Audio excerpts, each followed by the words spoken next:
Assalamu alaikum. I'm your host Mariam for today's episode of the Youth Talk Show, airing on Zab FM Digital, powered by Zabist.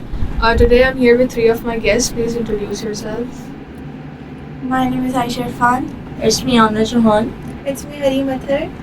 And today we're here to talk about the role of Islam in the Constitution of Pakistan. Before we start off though, please یہ جان لیجیے کہ یہ صرف ایک university project ہے اور we're not meant to hurt anyone's feelings, opinions or beliefs. So starting off, why is Pakistan called an Islamic Republic? Islamic کو جب بنایا گیا تھا تو اسے ایک بنیاد پر رکھا گیا تھا. جو بنیاد تھی وہ 2 نیشن تھیوری پر تھی. اور اس تھیوری کے مطابق اگر ہم دیکھا جائے تو ہمارے پاس انڈیا اور پاکستان کے لوگوں کو تھا کہ ہمیں الگ الگ ڈفرینٹ اسٹیٹ چاہیے جس میں ہم اپنے کلچر کو، اپنے ریلیجیس کو الگ الگ مینٹین کر سکیں، ہم الگ الگ فالو کر سکیں. تو after the independence of Pakistan 1947 کے بعد ہمارے پاس یہ آیا کہ الگ اسٹیٹ بنایا گیا جہاں مسلمان اپنی ریلیجیس فالو کر سکتے تھے، کلچر فالو کر سکتے تھے. تو اسی لیے اس میں ایک بات یہ رکھی گئی تھی کہ جو بھی ہوگا ہماری جو اسٹیٹ کی لا وغیرہ بنایا جائے گا وہ اسلامک ٹیچنگ کے مطابق بنایا جائے گا. صرف اسلامک مطلب اسی اسٹیٹ میں ہی نہیں بلکہ گورنمنٹ وغیرہ اور باقی چیزوں میں بھی ہماری اسلامک ٹیچنگ بہت زیادہ ضروری ہے. ہم اس میں بھی اسلامک ٹیچنگ رکھیں گے. What is Article 227 and can you explain وہ کیسے اپلائی ہوتا ہے پاکستان میں؟ آرٹیکل 227 ورک ایسے کرتا ہے کہ مطلب جس میں پاکستان میں جو لاز بنتے ہیں وہ قرآن اور سنہ کے مطابق بنتے ہیں، ان کے اگینسٹ نہیں بن سکتے. اور یہ اس کا مین پرپز یہی ہے کہ جو پاکستان کے مطابق یہ لاز ہیں وہ سب کمفرٹیبل ہوں اس کو اور سب فالو کر سکیں ایزیلی. اور یہ ریکوائر کرتا ہے کہ جو ایگزسٹنگ لاز بھی ہوں گے وہ بھی پاکستان جو مطلب قرآن اور سنہ کے مطابق ہوئے. ریئل لائف ایگزامپل یہ کہ انٹرسٹ بیسڈ بینکنگ جیسے سود تو حرام ہے اسلام میں، ٹھیک ہے، اور اس کو ربا بھی کہہ سکتے ہیں ہم. اس میں فیڈرل شریعت کوڈ کے حساب سے بینک میں وہ رول فالو کیا گیا ہے. اگر ہم کسی اور کنٹری سے کمپیئر کریں پاکستان کو، فار ایگزامپل ملیشیا، تو how does the role of Islam differ between these two countries? Pakistan میں اسلامک کانسٹیٹیوشن جو ہوتا ہے وہ ایک سینٹرل پارٹ ہے اس کا، ٹھیک ہے، اور اس میں اس کنٹری کو اسلامک ریپبلک آف پاکستان کہا جاتا ہے. اب اس میں کیا ہوتا ہے کہ تو پاکستان کے جو سارے پرنسپلز ہیں وہ اسلامک پوائنٹ آف ویو سے بھی ان کو گائیڈنس دی جاتی ہے. اب ملیشیا جو ہے، ملیشیا میں ڈفرینٹ کلچرز بھی ہوتے ہیں، ڈفرینٹ ریلیجنس بھی ہوتے ہیں، جس کی وجہ سے ایک تھوڑا سا گیپ آ جاتا ہے، لیکن اس میں اسلام بھی فالو کیا جاتا ہے. اب جیسے کہ پاکستان ہے، اس میں سے آپ اسلام کو ہی فالو کرتے ہیں، لائک مین جو ریلیجن ہے وہ اسلام کا ہوتا ہے. بٹ ملیشیا میں ڈفرینٹ ریلیجن کے لوگ ہیں لیکن اسلام کو بھی فالو کیا جاتا ہے. And speaking of article 2 and 2A، ان کا پریکٹیکل رول کیا ہے پاکستان میں؟ اگر دیکھا جائے تو آرٹیکل 2 تو سمپل ہے کہ اس میں جو ہے پاکستان کو ہمارے اسلامک اسٹیٹ ریلیجن کہا گیا ہے. اور آرٹیکل 2A جو ہے وہ ہمارے لیے بہت زیادہ امپورٹنٹ دیتا ہے کیونکہ اس میں ہم نے آبجیکٹیو ریزولیوشن کو ایڈ کر دیا تھا. تو آبجیکٹیو ریزولیوشن جب ہمارا بنا تھا، جب ہمارے آبجیکٹیو ریزولیوشن 1949 میں جب ہمارا ایکسیپٹ ہو گیا تھا، اس کے بعد اس میں ہم نے کانسٹیٹیوشن میں ایڈ کر دیا تھا. تو اس میں ہم نے کچھ مطلب ریکوائرس رکھی تھی کہ اتھارٹی جو ہے وہ اللہ کی ہوگی. ہمارا جو پاکستان میں ہم اپنے لوگ خود الیکٹڈ کر کے ان سے ہم اپنی گورنمنٹ کا مطلب چلا سکتے ہیں. باقی ہم جو بھی لا وغیرہ بنائیں گے، ہم کسی بھی چیز کے لا بنائیں گے وہ اسلامک ٹیچنگ کے مطابق بنائیں گے.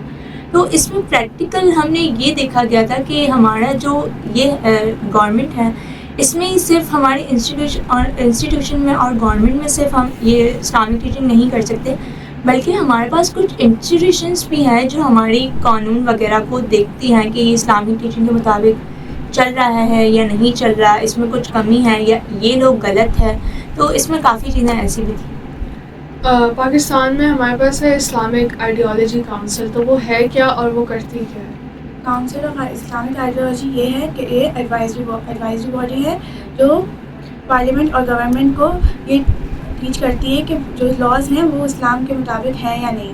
ٹھیک ہے. اور جیسے اس کی ایگزامپل یہ ہوگی کہ جو CIA نے وومن رائٹس یوتھ اور جو بلز وغیرہ سب انہیریٹنس ایشوز اور سب ہوں گے ان کو ریکمنڈیشن کر کے رکھا ہوا ہے کہ یہ سارے لاز کے مطابق ہیں گے, سب کو اپنی حدود اور سب حق مل رہے ہیں اور نہیں.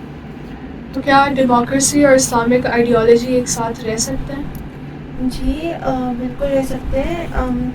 ڈیموکریسی کا جو مین فوکس ہے وہ پبلک پارٹیسپیشنز اور الیکشنز ہے, اور ان کا جو مین فوکس ہے اکاؤنٹیبلٹی کو پروموٹ کرنا ہے.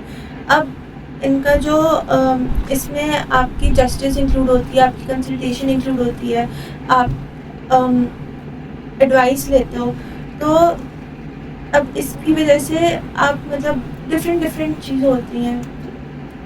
آرٹیکل 31 سے ایک نارمل سٹیزن کی ڈیلی لائف کیسے افیکٹ ہو سکتی ہے؟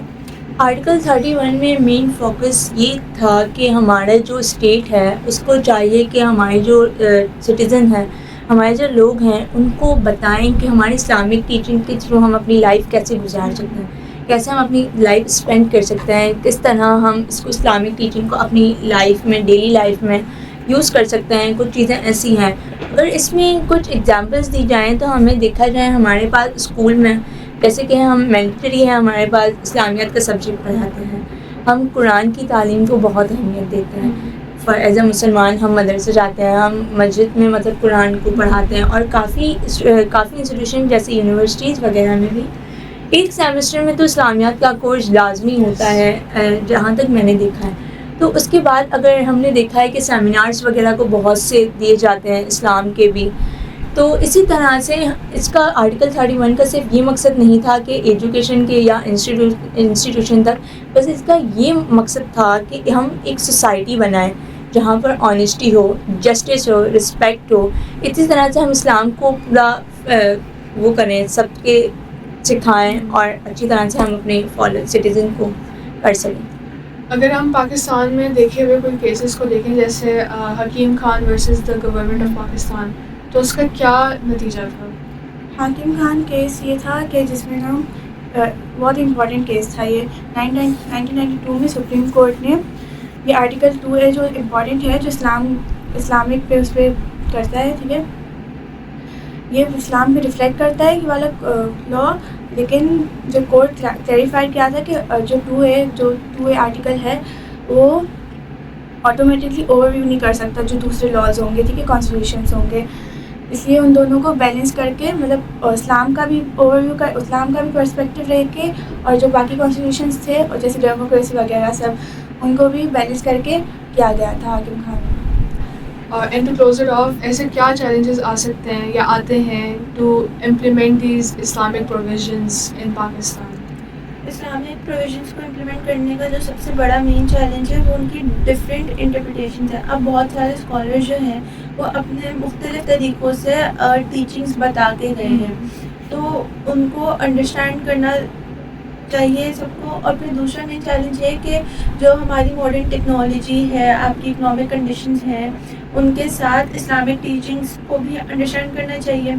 اب جو آپ کے ایجوکیشنل انسٹیٹیوٹس ہیں ان کو بھی یہ بتایا جاتا ہے کہ بھائی آپ جو بھی پڑھائیں اس کو ایک لیگل اور ایک انڈرسٹینڈنگ طریقے سے پڑھائیں, تاکہ جو آج کل کی چیزیں وہ بھی سمجھی جائیں اور جو اسلامک ٹیچنگس ہیں وہ بھی سمجھی جائیں.